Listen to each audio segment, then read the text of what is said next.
Jaya Radha Madhava Jaya Kunja Bihari.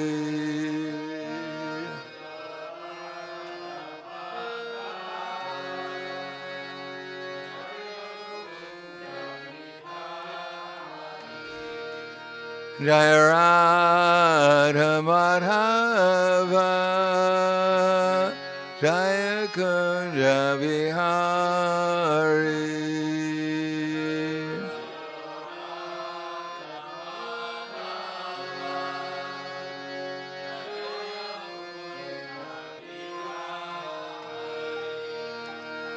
Jaya Radha Madhava Jaya Kunja Bihari.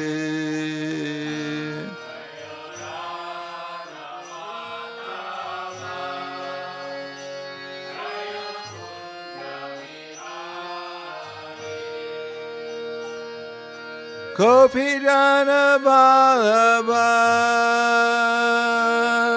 Girivardhari Jaya Girivardhari.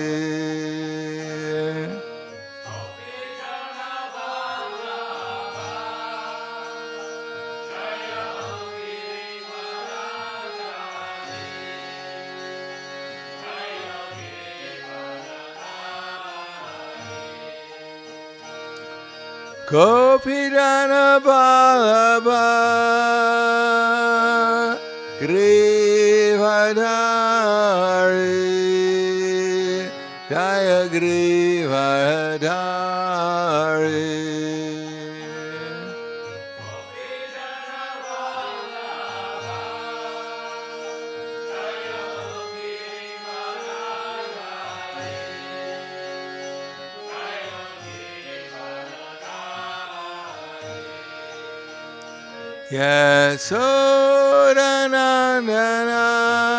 Yasodanandana Raja Janaranjana Jaya Raja Janaranjana.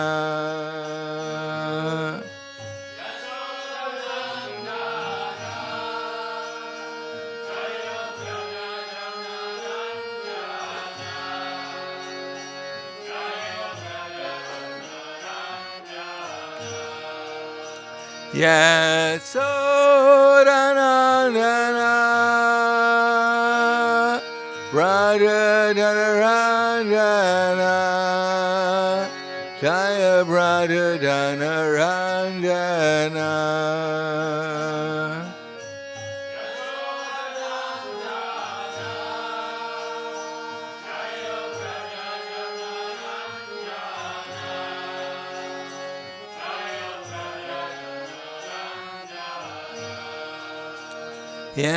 Yamuna Dhiravarachari Jaya Kunja Bihari.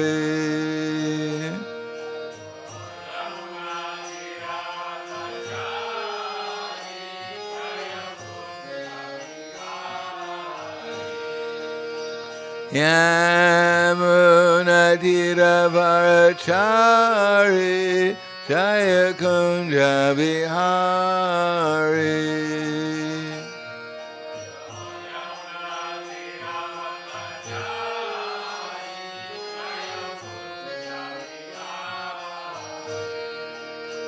Yamuna Dhiravarachari Jaya Kunja Bihari.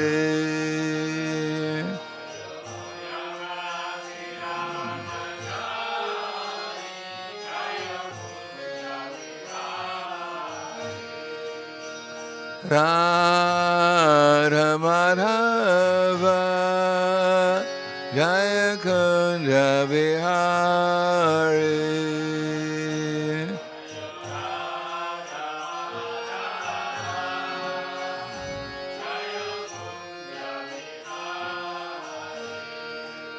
Jaya Radha Madhava Jaya Kunja Bihari.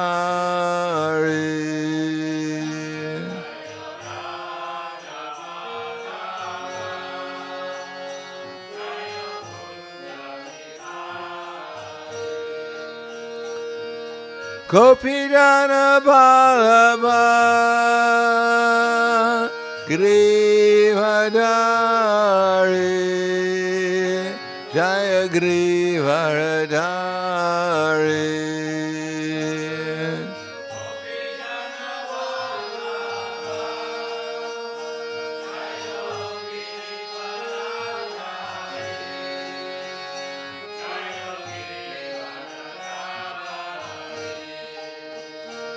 Kopidana Balaba Grivadari Jaya Grivadari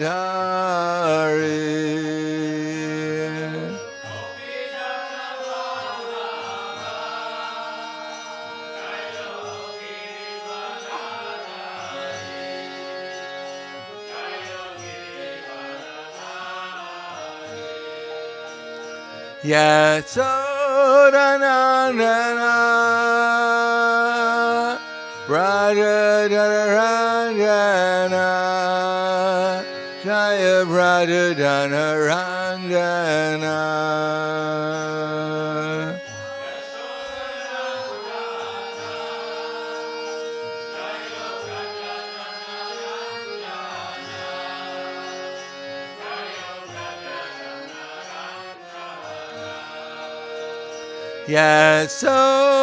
Yasodanandana Brajadanarandana Jaya Brajadanarandana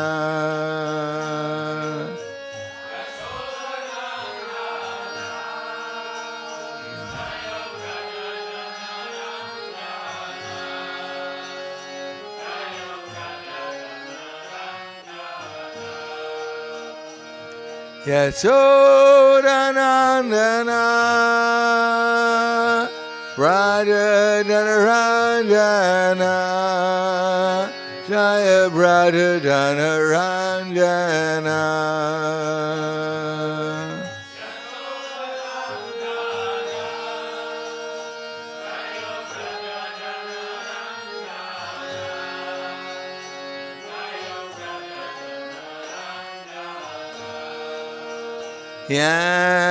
Yamunatira Bharachari Jaya Kunja Bihari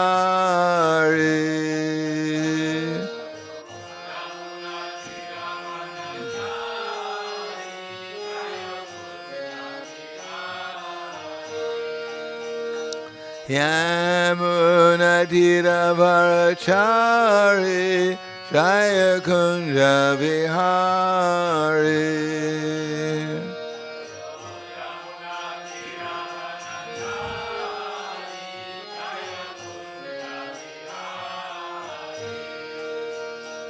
Radha Madhava Jaya Kunja Bihari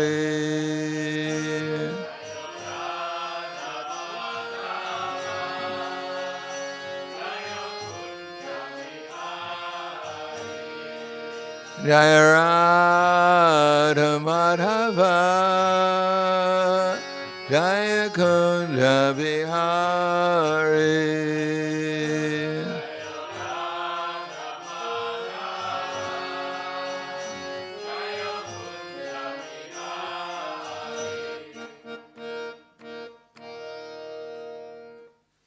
Jayam Vishnupad Paramahansa Pravadakacharya Asatara Satushi Shiman His Divine Grace Shalasi Bhaktivedanta Smaraj Srila Prabhupada Ki Jai Gaur Premanande Haribol Slava Zavrani Bhaktam Slava Shri Gurui Shri Gurangi Namo Vishnu Padaya Krishna Prasthaya Bhute Srimate Bhaktivedanta Swami Tanamane Namaste Saraswatam Deve Gauravani Vicharane Nirvishesha Srinivadi Paskatyade Siddharane Om Agana Tivinandasya Gananjana Salakaya Chaksur Militam Yena Tasmai Shri Gurave Namaha Shri Chaitanya Manobishtam Sapitam Yena Bhutale Swayam Rupa Kadamaya Tadati Swapadantikam Vandeham Shri Guru Shri Yuta Bharakamalam Shri Guru Vaishnavam Scha Shri Rupam Sagrajatam Sahagana Raghunatam Vitam Tam Sajivam Sadvaitam Savadutam Vrijana Saitam Krishna Chaitanya Devam Shri Radha Krishna Padan Sahagana Lalita Shri Visakan Vitam Scha Hey Krishna Karna Sindho Dinabandho Jagatpate Gopesha Gopika Kanta Radha Kanta Namostute Tapta Kanchana Gaurangi Radhe Vrindavaneshwari Vrishubhanu Siddhadevi Pranamami Hari Priye Panchakapa Dhruvyascha Kripa Sindhu Vyevacha Patiranam Bhavanebhyo Vaishnavebhyo Namo Namaha Shri Krishna Chaitanya Pranityananda Shri Advaita Gadadhar Srivasadi Gaur Bhaktivinoda Hare Krishna Krishna Krishna Hare Hare Hare Rama Rama Rama Hare Hare Om Namo Bhagavate Vasudevaya Om Namo Bhagavate Vasudevaya Om Namo Bhagavate Vasudevaya Srimad Bhagavatam, Canto 9, Chapter 18, I'm sorry. King Yayati regains his youth, text number 3. Because Nahusha, the father of Yayati, molested Indra's wife, Sachi, who then complained to Augusta and other brahmanas, these saintly brahmanas cursed Nahusha to fall from the heavenly planets and be degraded to the status of a python. Consequently, Yayati became the king. Doesn't exactly explain how Nahusha got up to the heavenly planets, but anyhow, Srimad Bhagavatam doesn't deal with all the different details. Srimad Bhagavatam is meant to help us understand the principles, and therefore the details aren't sometimes explained. And here explains that even on the heaven, what we'll find out about is that even on the heavenly planets, more or less the same thing goes on as goes on here. People like to fight with each other over insignificant things.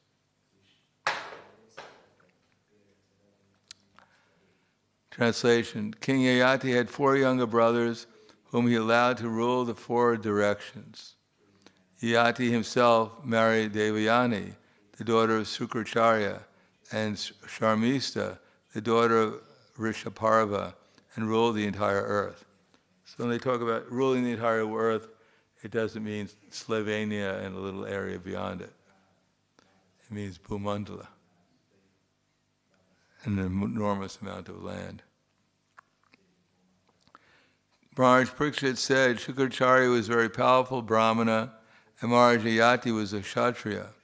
Therefore, I'm curious to know how these occurred. There occurred this pratiloma marriage between a Kshatriya and a Brahmin. Purport. Nowadays, people just like to hear who got married to who. They don't really care what family they came from or anything. Everything is romance. But here, it's actually important who marries who and what their status is. And if a Brahmana, of course there are no Brahmanas nowadays, marries a Kshatriya, or a Kshatriya marries a Brahmin, it actually makes the difference. Difference in consciousness. Purport. According to the Vedic system, marriages between Kshatriyas and Kshatriyas or between Brahmanas and Brahmanas are the general custom. If marriages sometimes take place between different classes, these marriages are of 2 types, namely Anuloma and Pratiloma. Anuloma marriage between a Brahmana and the daughter of a Kshatriya is permissible. But pratiloma, marriage between a Kshatriya and the daughter of a Brahmin, is not generally allowed. Therefore, Maharaj Parikshit was curious about how Sukracharya, a powerful Brahmana, could accept the principles of pratiloma. Maharaj Parikshit was eager to know the cause for this uncommon marriage. So generally people, birds of a feather, they flock together. And therefore the different varnas, and here it's talking about varnas, generally they had the same interest. Just like the Brahmins, they like to be clean and truthful and austere. But the Kshatriyas were, as it says, samadhamma tapasocham, shantir arjavam evacha, jnana vijnana astikyam, brahma karma sabhavajam. That the qualities of the Brahmins are as follows: sama, equanimity; dhamma, sense and mind control; tapa, austerity; samadhamma, socham, cleanliness; shantira, forgiveness, peacefulness; arjavam, simplicity; theoretical and applied knowledge; and religiousness. But the Kshatriyas had a different nature.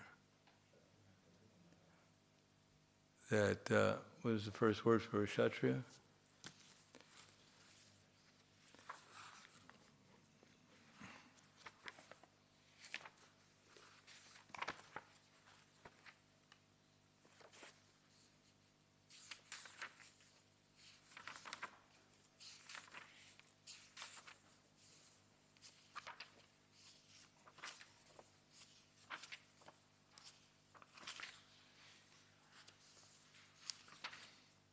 Surya Teja Driti Daksha Yude Chapi Palayanam Dhanam Ishvara Bhavascha Shatra Karma Sabhavajam. So it is not that you simply go to a martial arts class and you become a Kshatriya. Learn a little street fighting and then you're a Kshatriya. No. Surya, they're courageous in battle. Not that you're underneath the ground 2 kilometers watching the battle on television, on closed television, and you're the commander of the army. You're a great Kshatriya. No, they'd be out in the front of the battle because they weren't in the Bali concept of life. And they had the energy and the determination, Surya Tej, and they had the Tejas, the power. Surya, Tejas, Triti, and the fortitude, determination. Soyam, Tejas, Triti, Daksha, and the expertise. Yude, Chapipalayana, to fight in the battlefield. Dhanam, and they were charitable. Ishvara, and they knew how to control things. Dhanam, Ishvara, Bhavascha. So this is their nature. This is the nature that they're controlled by. This is Krishna's energy. It is not that we have a certain nature and it's our nature. It's not our nature. It's Krishna's energy. Therefore Krishna says, Daiviyeshu gunamaye mama maya dharatya mameva ye prapadante mayametam tarantite. That this divine energy of mine, consisting of the 3 modes, is difficult to overcome, but those who take shelter of me easily cross beyond it. So this is Krishna's divine energy that we're under. Daivi, Prakriti. The material nature is also Krishna's energy. And therefore, if one gets the body of a Kshatriya, then naturally he's going to have to act as a Kshatriya. And if he marries a Kshatriya, marries a Brahmana who likes the peaceful life, the Kshatriya is about to go to battle, and she says, well, why don't you just sit at home, we can do some sacrifice. Maybe we can read scriptural together. But there's people attacking the fort. Well, just go out and try and make peace with them. Send them some flowers. It's not going to work. On the other hand, if a Kshatriya, if a Brahmin man marries a Kshatriya woman, Kshatriya women didn't necessarily go out and fight, and they could be controlled by the Brahmin, because the Brahmins give instructions anyhow to the Kshatriya. So in that case, the Brahmin husband could control the Kshatriya wife by just engaging her. But nowadays, no one thinks that they don't know what they are. Everyone's a Shudra or less than a Shudra. No one, and Shudras, their one good quality is that they're controlled, but they have to be controlled by someone higher than a Shudra. When Shudras get together, they simply fight for control. And that's Kali Yuga. Everyone is a Shudra, so therefore everyone is fighting to not be controlled, although they're completely controlled. They're just imagining that they're controlled. They're controlling. The intelligent Vaishyas, they give the Shudra a credit card that now you're in control. So he can enslave himself by going out and going to debt. He thinks he's in control, but actually he's just being tricked into being controlled in a clever way. Just like one devotee was saying, his father says, I don't listen to anyone. But everything he says comes out of the television. He just thinks he's controlling. He's free. He's free to watch television and do whatever they tell him. So here we find what happens when a pratiloma and an anuloma married between a Brahmin and a daughter of a Kshatriya. But here is we have pratiloma, against the grain, against normal procedure. What happens? So let's find out. Shukadeva Goswami said, one day Vrishaparva's daughter Sharmista, who was an innocent but angry by nature, was walking with Devayani and the daughter of Shukracharya, and with thousands of friends in the palace garden. The garden was full of lotuses and trees of flowers and fruits, and was inhabited by sweetly singing birds and bumblebees. When the young lotus-eyed girls came to the bank of a reservoir of water, they wanted to enjoy by bathing. Thus they left their clothing on the bank and began sporting, throwing water on one another. Began quite friendly. While sporting in the water, the girls suddenly saw Lord Shiva passing by, seated on the back of his bull with his wife, Parvati. Ashamed because they were naked, the girls quickly got out of the water and covered themselves with their garments. Sharmista unknowingly put on Devayani's dress on her own body, thus angering Devayani, who then spoke as follows. Oh, just see the activities of the servant maid, Sharmista. Disregarding all etiquette, she has put on my dress, just like a dog, snatching glorified butter meant for use in a sacrifice.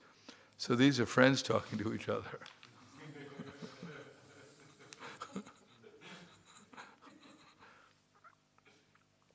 We among the qualified brahmanas who are accepted as the face of the Supreme Personality of Godhead. The brahmanas have created the entire universe by their austerity, and they always keep the absolute truth within the core of their hearts. They have directed the path of good fortune, the path of Vedic civilization, and because they are the only worshipable objects within this world, they are offered prayers and worshipped even by the great demigods, the directors of the various planets, and even by the Supreme Personality of Godhead, the Super Soul, the Supreme Purifier, the husband of the Goddess of Fortune. And we are even more respectable because we're in the dynasty of Bhrigu. Yet although this woman's father, being among the demons, is our disciple, she has put on my dress. Oh my God, I can't believe it. Exactly like a Shudra taking charge of Vedic knowledge. What an offense. Don't touch my dress.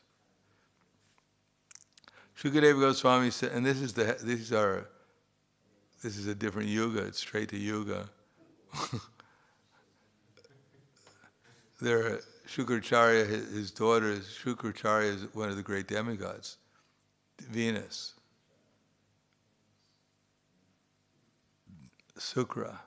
And Devayani's, her father is ruling the whole Bhumandala. Billions of people, trillions of people. And this is how they're acting. Of course, let's see if Sharmista is tolerant. Shukadeva Goswami said, when thus rebuked in cruel words, Sharmista was very angry. Breathing heavily like a serpent and biting her lower lips with her teeth, she spoke to the daughter of Sukracharya's followers. Obviously, people get excited over some words here. You beggar! Since you don't understand your position, why should you unnecessarily talk so much? Don't all of you wait at our house, depending on us for your livelihood like crows? Purport. Crows have no independent life. They fully depend on the remnants of foodstuff thrown by the householders into the garbage tank. Therefore, because the Brahmana depends on his disciples, when Sharmista was heavily rebuked by Devayani, she charged Devayani with belonging to a family of crow-like beggars. It is the nature of a woman to fight verbally, even at a slight provocation. As we see from this incident, this has been their nature for a long, long time. Such unkind words, Sharmista rebuked Devayani, the daughter of Sukracharya. In anger, she took away Devayani's garments and threw Devayani into a well. Watch what you say. After throwing Devayani into the well, Sharmista went home. One less Brahmin. Bye-bye, Devayani. Meanwhile, Yayati, while engaged in a hunting these people are serious, obviously. They play for keeps. King Yayati, while engaged in a hunting excursion, went to the well to drink water and by chance saw Devayani. Seeing Devayani naked in the well, King Yayati immediately gave her his upper cloth. Being very kind to her, he caught her hand with his own and lifted her out. Did you ever see that commercial for some kind of water? Did you ever see this commercial for a water? This man rides up on a horse. Did you see it, Ananta? Oh yeah, he rides up in a horse and he hears, "Help, help." And he goes and he sees there's this beautiful young lady on a branch of a tree over a cliff. She's hanging onto the cliff. And then she winks at him. And he goes to get the rope to rescue her from his horse. And right before he takes the rope and to throw to her, he drinks some water and everything becomes clear to him. It's an advertisement for a bottle of water. Everything becomes clear. And then he sees himself in the future. He's sitting down and he has this little baby on his lap and he's feeding it. And his mother-in-law walks in with her hair full of curlers and he's enlightened. And then he takes the rope, puts it back on his horse and rides away.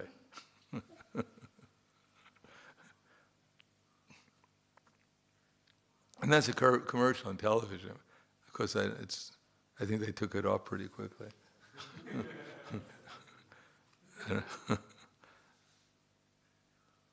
With words saturated with love and affection, Devayani said to King Yayati, "O great hero, O king, conqueror the cities of your enemies.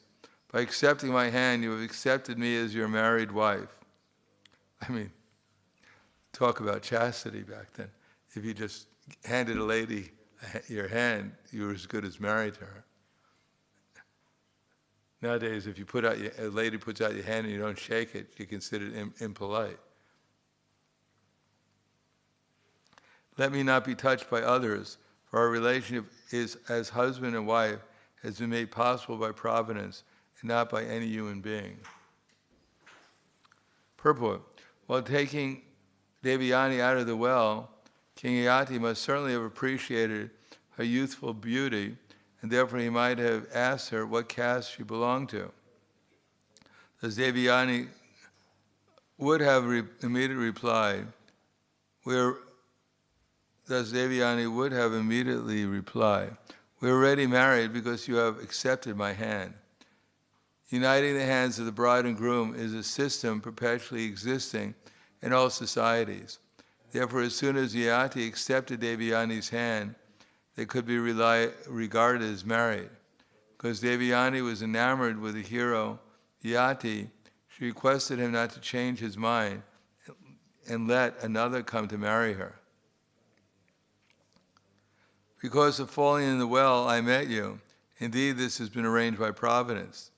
After I cursed Kacha, the son of the learned scholar Brihaspati, he cursed me by saying that I would not have a brahmana for a husband. Therefore, mighty armed one, there is no possibility of my becoming the wife of a brahmana. So curses actually worked back then. Nowadays, you curse someone, it doesn't have any effect. The example is given that the vulture is flying over the cow, cursing it to die, but the cow doesn't really. The curse of a vulture has really very little effect. Purport, Kacha, the son of the learned celestial priest Brihaspati, had been a student of Sukracharya, from whom he had learned the art of reviving a man who had died untimely. This art is called Mrityu Sanjivani, was especially used during wartime. When there was a war, soldiers would certainly die untimely, but if a soldier's body was intact, it could be brought into life again by this art of Mrityu Sanjivani. This art was known to Sukracharya and many others, and Kacha, the son of Brihaspati, became Sukracharya's student to learn it. Devayani desired to have Kacha as her husband, but Kacha, out of regard for Sukracharya, looked upon the Guru's daughter as a respectable superior, and therefore refused to marry her. Devayani angrily cursed Kacha by saying that although he had learned the art of Mrityu Sanjivana from her father, it would be useless. When cursed in this way, Kacha retaliated by cursing Devayani never to have a husband who was a Brahmin. Because Devayani liked Yayati, who was a Kshatriya, she requested him to accept her as a bona fide wife. Although this would be pratiloma vivaha, a marriage between the daughter of a high family and the son of a lower family. She explained that this arrangement was made by Providence. So this is the depth of material relationships, even amongst these highly elevated personalities. You go to Brihaspati, the demigod, the priest of Indra, the king of heaven.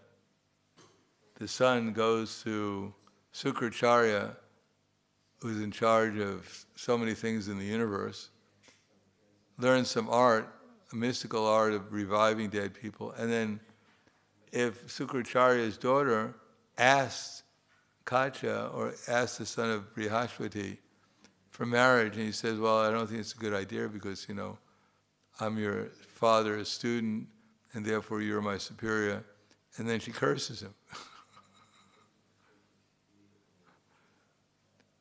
These are elevated personalities, and then he curses her.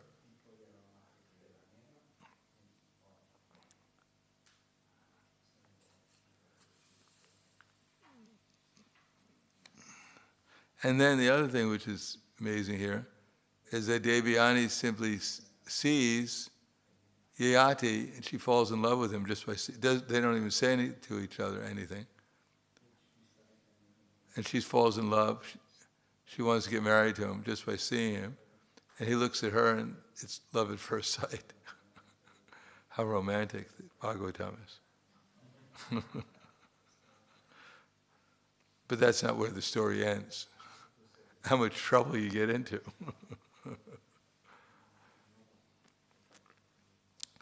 So I'll stop there. Any questions? Because the next one is a big purport. And we think we're living in a very sophisticated age, where we're very reasonable and rational, and we have all kinds of nice arrangements, and so we can't imagine how much problems we're actually in, how much we're living in an imagination. Not only we're living in imagination, but we're actually thinking that we're quite elevated. We're quite advanced. We're living in a very advanced civilization, because previously people had to go to a well to get the water, but we just turn the tap, and we get something that appears to be water. Previously, people actually, they didn't need cars. They didn't need buses. They didn't need televisions or computers. Now we're so advanced. All they had was fresh water, clean air, pure food, nice, Bhagavatam is pointing out some not so nice relationships, but generally they're nicer than that we have. They had some standards, some culture. And we're just imagining how advanced we are, how sophisticated we are, how intelligent we are, and how unadvanced everyone else is, how barbaric they are, how uncultured they are. So this is commonly called illusion. And not only that, but even if you're somewhat out of illusion, we can see that these people, they're still in illusion. Material nature is such that even the slightest insult, even the slightest deviation, someone slightly is an obstacle for our desire, how disturbed we get. Of course, in this age, we don't curse people because they know it's useless. We know it's useless. We just, internally, we curse them. We become frustrated. So at least everything became, people were a little bit more conscious that, well, they got the results of what they were thinking, what the curses were. They got the result, so they learned something.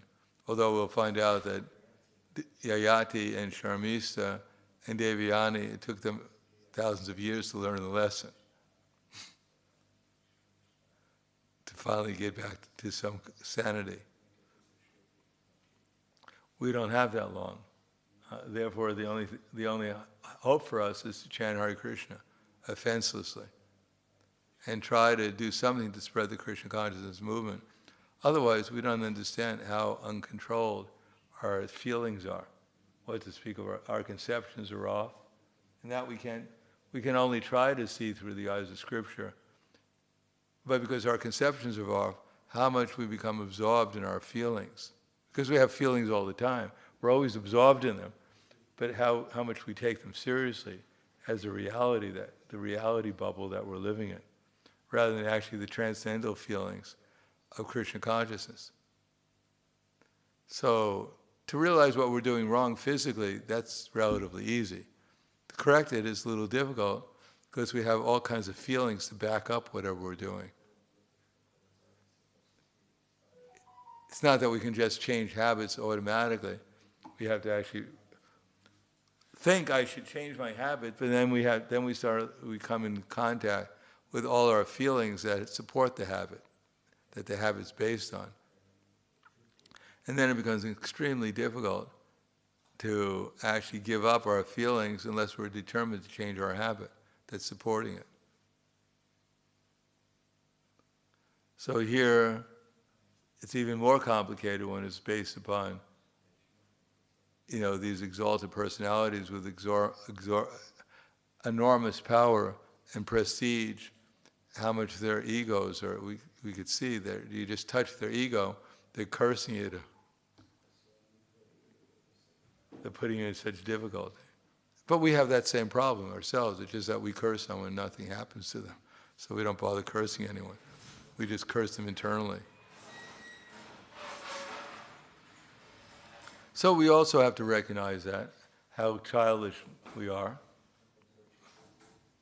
Sometimes we can see someone else acting like a child, and we think, oh, he's a child.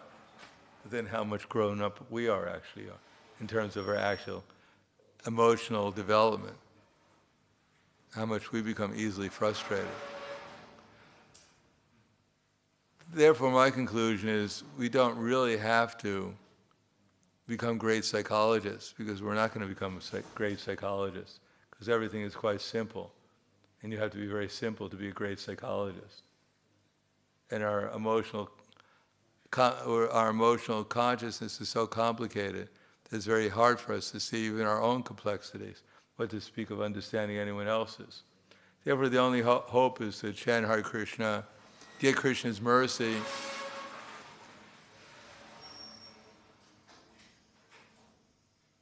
get some realizations so that we're able to appreciate everyone's as a spiritual being, and therefore overlook their childish-like mentality and try to help them in a Krishna conscious way.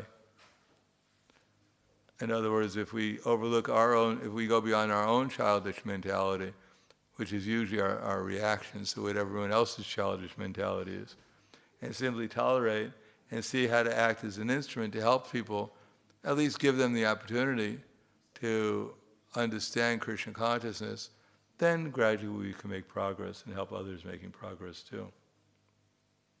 But it's not a question of just coming to the program or even doing our sadhana.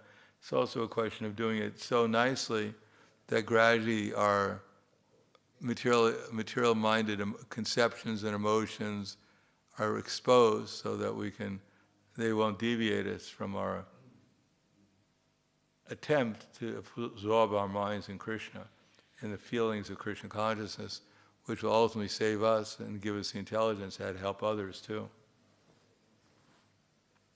So I'll stop there. Thank you. Any questions?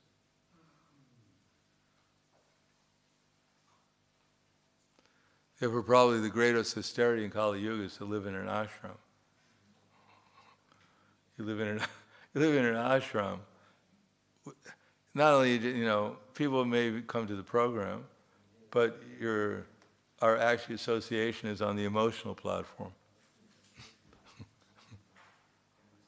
And therefore we're constantly wondering, what did I do to offend you? You don't understand, you don't know. It's so obvious. So we're constantly dealing with offended people because we glanced at them the wrong way, or we didn't say hi at the right moment in the right tone. And therefore they're offended for life. So we have to realize that we have to become sane, and then Krishna may give us the intelligence how to help others become sane also.